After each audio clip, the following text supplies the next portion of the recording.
I am a tribute to everyone that stayed up at night taking care of me, that went to the ends of, of experimental thought of, how to save my life.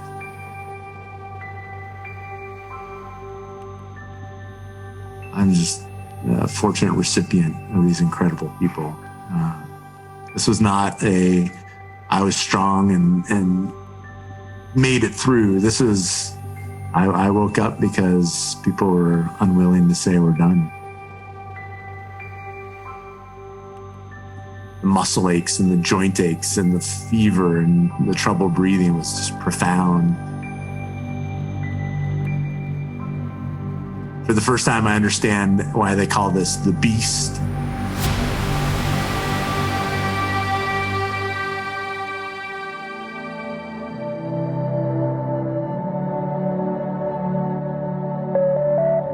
I'm Rob Piercy. I'm Rachel Tampa. And this is Lab Notes. Hey, Ryan, how are you? Doing well. Good to meet you. Likewise. That's Dr. Ryan Paget. He's an emergency room physician at Evergreen Health Medical Center in Kirkland, Washington, just east of Seattle. I asked him what a typical day is like in the ER. The only thing constant in an emergency department shift is you're going to be on your feet for 10 hours straight. You'll probably need to go to the bathroom for 2 hours before you finally get there. And you better have a granola bar and a bottle of water right there, because there's no such thing as a coffee break or a lunch break. Everything else is completely unpredictable. So it was with COVID-19. You remember that first case, or at least what was the first known case at the time? Yeah, I feel like it was so long ago, but it was really just a few months. And I remember being not at all surprised that the Seattle area was the first case. Right. This was a guy who had traveled to visit family in Wuhan, China. He was in his 30s, came back to Snohomish County, Washington, and he was treated at a hospital just 20 miles from Dr. Paget's hospital. So you had a sense like this was going to hit us somehow, but you never predict that you're going to be the epicenter and that somehow it infiltrated this group of the most fragile people you can imagine. We had our first positive test result on the 29th of February, which came back from a patient that had passed the day before. That patient was the first reported U.S. coronavirus death. It was a patient from a nursing home called Life Care Center. Of course, immediately everyone's eyes open up and say, wow. So we saw the patient in the ER simply with a surgical mask. We ran up to a code to put a breathing tube in this patient, unprotected. And all of a sudden, people are getting really scared. It didn't take long for us to figure out, well, that patient came from that nursing facility. We have like 10 plus patients in the hospital from that same place. And you felt like this wave was about to crash on you.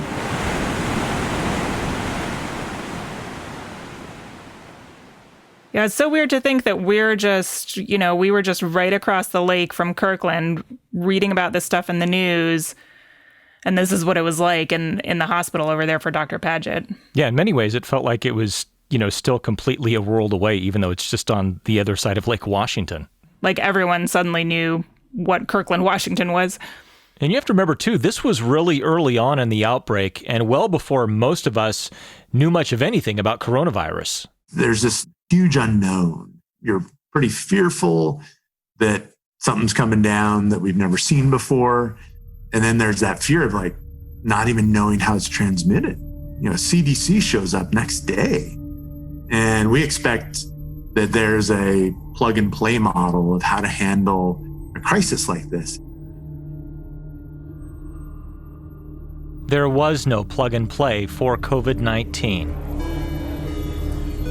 The hospital turned half the ER into an isolation ward, the ICU into a COVID ward, and the staff began wearing spacesuit-looking protective gear as the hospital filled with suspected COVID-positive patients. The virus was spreading like wildfire. The concern over the coronavirus here in the U.S. now widening tonight. Top 100 known cases across the state, and that new case in New York City is the key to 2 new states reporting.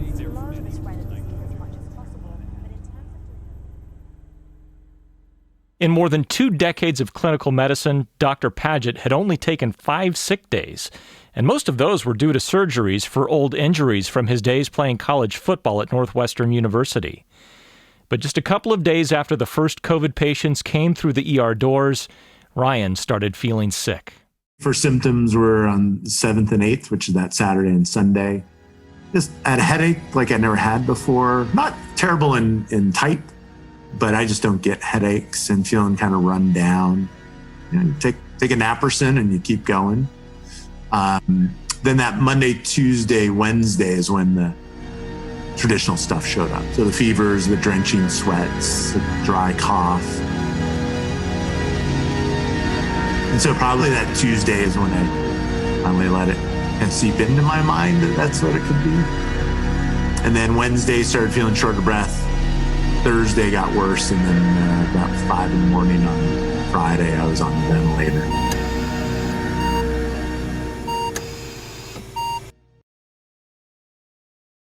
I can't believe it was that fast. That's crazy. It just goes to show that even in people who are outwardly healthy, just how quickly this can cut them down at the knees. Yeah, that's terrifying to think you could be just feeling a little sick early in the week, and then by the end of the week, you're on a ventilator. Evergreen Health confirms that one of its doctors contracted coronavirus. They say he's hospitalized in critical but stable condition. Everything Dr. Paget knows about the next 17 days is what he's been told by his doctors, his friends, and his family, because he was unconscious the whole time. He developed what's called a cytokine storm. I feel like we've probably all heard the phrase cytokine storm in news reports, or at least maybe more than we had 6 months ago. But what is a cytokine storm? In the most basic sense, it's an overreaction of our own immune system. You know, imagine our immune system as this silent sentinel that's just sitting there waiting to pounce and attack whenever there's a foreign invader. In a cytokine storm, it keeps attacking even after that foreign invader is wiped out, and it starts attacking our own tissues. In Ryan's case, that led to multiple organ failure.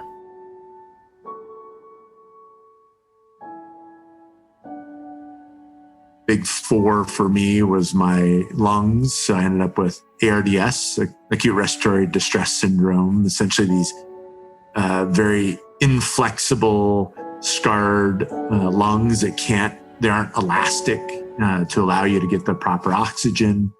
My heart was only functioning at 1/3 of normal. My kidneys had failed, so I was on dialysis.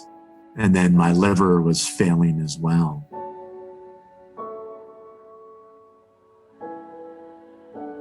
Having tried everything to save him, including drugs that suppressed his immune system, Dr. Paget's care team decided to try what's called ECMO, extracorporeal membrane oxygenation. The ventilator just wasn't giving his body the oxygen he needed to survive. Even with maximal settings, with maximum oxygen being put into my lungs, with maximum pressure to force the oxygen through the lung tissue onto red blood cells, even on those maximal measures, we couldn't do it. Put simply, ECMO siphons out your blood, oxygenates it, and then pumps it back into your body. I was on ECMO for about a week. It finally allowed my body to get the appropriate oxygen, keep my blood pressure up, and also give your body a rest. So much of the healing needs to be your body having that extra energy and ability. And so the machine, allowed my body to rest a bit. Well, the Canada-U.S. border is being closed to all non-essential traffic. We learned that today. That announcement made this morning by the Prime Minister. While Dr. Ryan Paget was resting, the world was changing. During the 17 days he was unconscious and fighting for his life, states issued stay-at-home directives. Schools closed. Travel was restricted. We all tried to find that last half bottle of Purell we knew we had in the cabinet somewhere. Life as we knew it came to a standstill.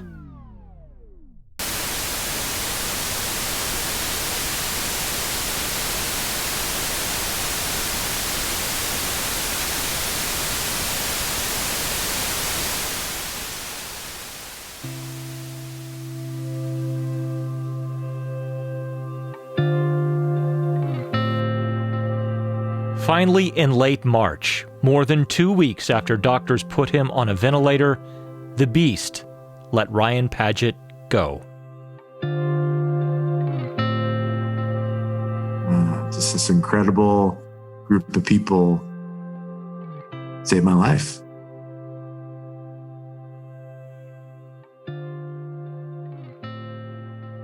He woke up to a whole new world. It was incredible. Yeah, you turn on the TV, and you realize that this world had stopped. Like you don't think that anything can do that, and you see these pictures of downtown Seattle with no cars at noon. You see that the whole world is shut down. It was incredible, the outpouring of support of people and people that were hurting, people that didn't have a job now, and yet the support of healthcare providers, the support of each other, was really incredible. I thought it was very hopeful because you saw this well of desire and ability for us to help our fellow man and woman.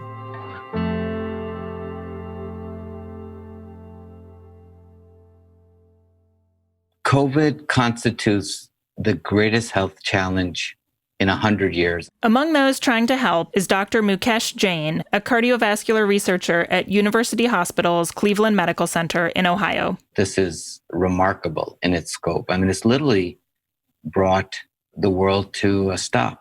Dr. Jain is also the team lead on a project supported by the American Heart Association Allen Initiative in Brain Health and Cognitive Impairment. His work in this 4-year project is to explore how red blood cells and the inner lining of blood vessels, which is called the endothelium, work together to drive brain health and age-related cognitive diseases like Alzheimer's and other dementias. Now, I know right now people are probably asking themselves, okay, what does this have to do with COVID? We'll get there in a moment, I promise.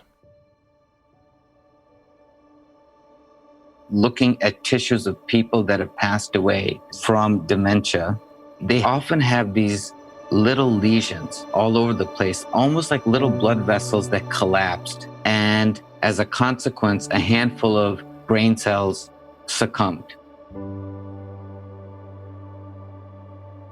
My father had this, and so it's very personal. He died from dementia and from a form where small blood vessels get knocked off over time, called Binswanger's disease. And I remember the progression very well, from forgetfulness to eventually watching someone lose their identity and not know who they were, not recognize his spouse or his kids, and frankly and mercifully passed away in 2005. It was a personal tragedy that has driven Dr. Jain to get to the bottom of this. What causes these blood vessels in the brain to collapse, and if there's a way to intervene before that happens. The blood is complicated. You have the blood vessel, you have blood cells, and then you have the liquid component of blood. To uncomplicate it, Dr. Jain explains the circulatory system like this. The blood vessel is literally a highway.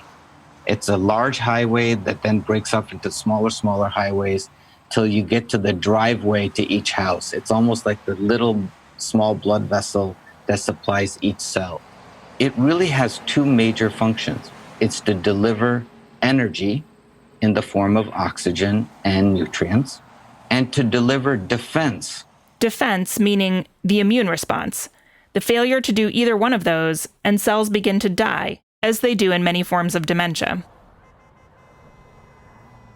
So, how do you keep the highways open and the blood-delivering cargo? Dr. Jain and his colleagues have been working on a few different approaches. One of them involves a family of proteins called KLFs, which keep the endothelium healthy, reducing the potential for clots. There's already a drug that augments KLFs called bortezomib. But Dr. Jain's team is also studying a compound called P7C3, which, in addition to enhancing KLFs, helps with energy production in the blood. Finally, they're also studying another compound called ethyl nitrite, or ENO for short.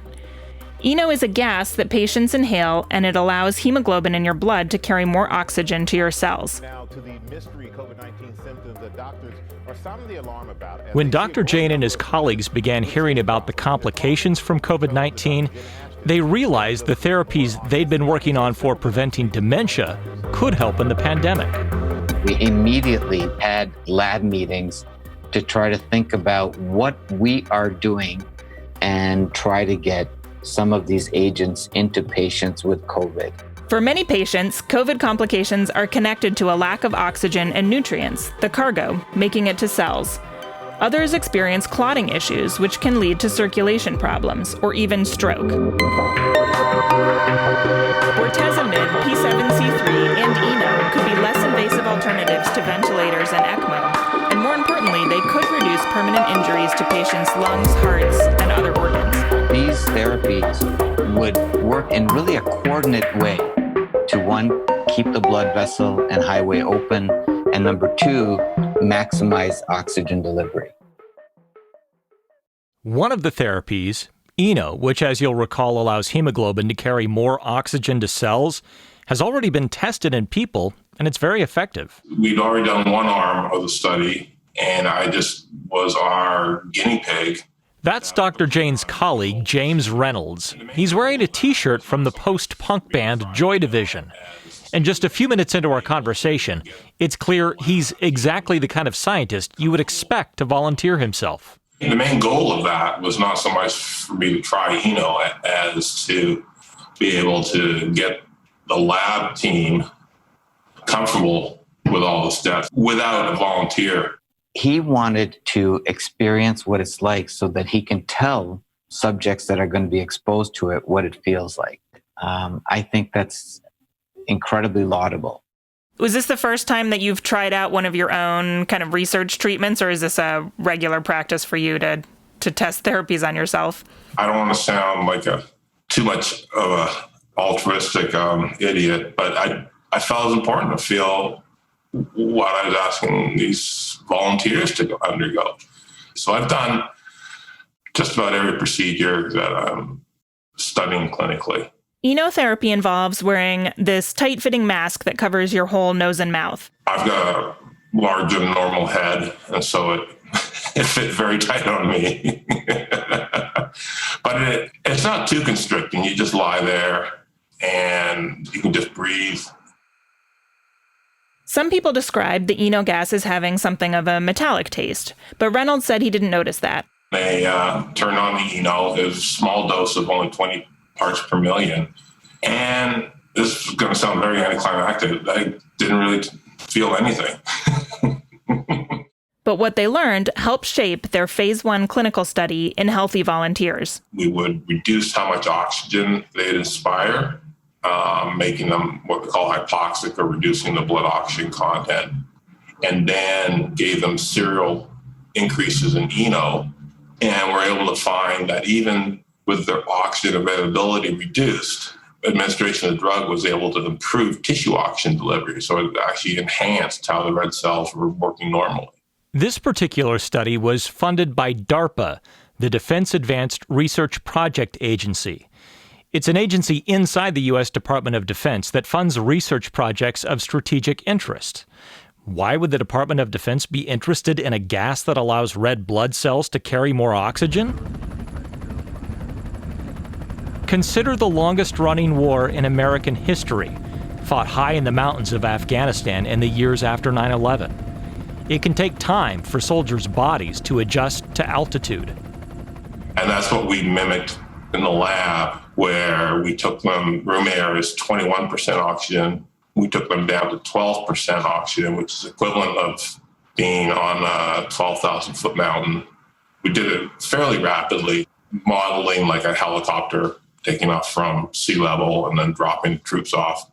These were healthy subjects. Their blood oxygen saturation prior to reducing the amount of oxygen they could inspire was pretty close to 100% saturation. And then we got them down to about 85% saturation. If you are going up to high altitude, there are a number of people who don't react well to that. You can think of those stories of people coming down from Everest who all of a sudden run out of oxygen and take off all their clothes and have not a successful outcome. So there is some sort of cerebral dysfunction associated with this reduction in oxygen. And it actually is relatively easy to think of that same thing happening with COVID, in that maybe some of that cerebral dysfunction that is being reported, like people are happy and even though they've got low blood oxygen saturations, may well be because the brain isn't getting the amount of oxygen that it needs to function properly. But you believe there's promise here for COVID-19 patients? Yes, I very much do. Because it's a gas, we can blend it relatively easy into the ventilator circuit. Subsequent developments are probably, we will develop an ambulatory device too that you could just like clip on your belt. Currently, the team is working to get these therapies out of the lab and into patients. Our team members have submitted an application to get FDA approval to use Eno in patients with COVID. Number two, the agent bortezomib that augments KLF levels. We've previously published that bortezomib prevents blood clots from forming. And so we are seeking proper approval both institutionally and at the level of the FDA to use it in patients with COVID.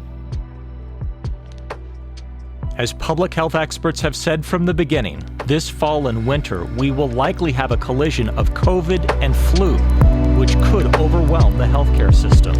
We're going to have a lot of challenges in meeting the medical demands, and the more we can keep people out of the hospital or shorten their stay in the hospital will have a huge impact on our ability to take care of the sickest, but also has huge financial implications for health systems across the land.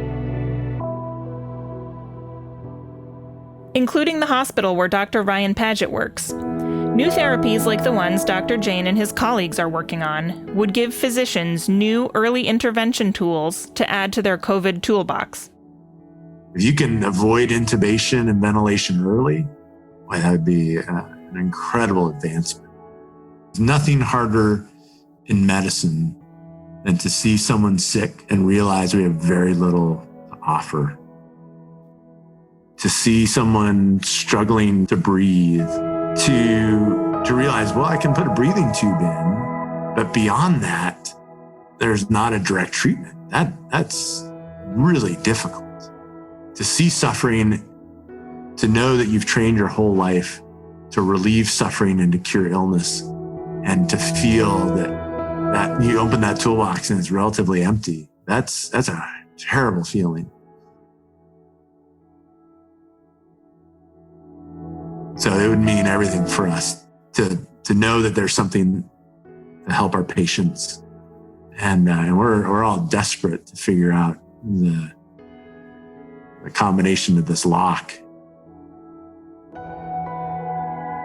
This fall, Dr. Paget will return to the ER treating patients with a new appreciation for what it means to be one of them. You never truly know it until it is you. So just to truly understand how far the ripple effect is of an illness, and to look at the person sitting next to the patient on the bedside and to truly understand the fear and the anguish that they can be going through, I think is probably the biggest takeaway from it.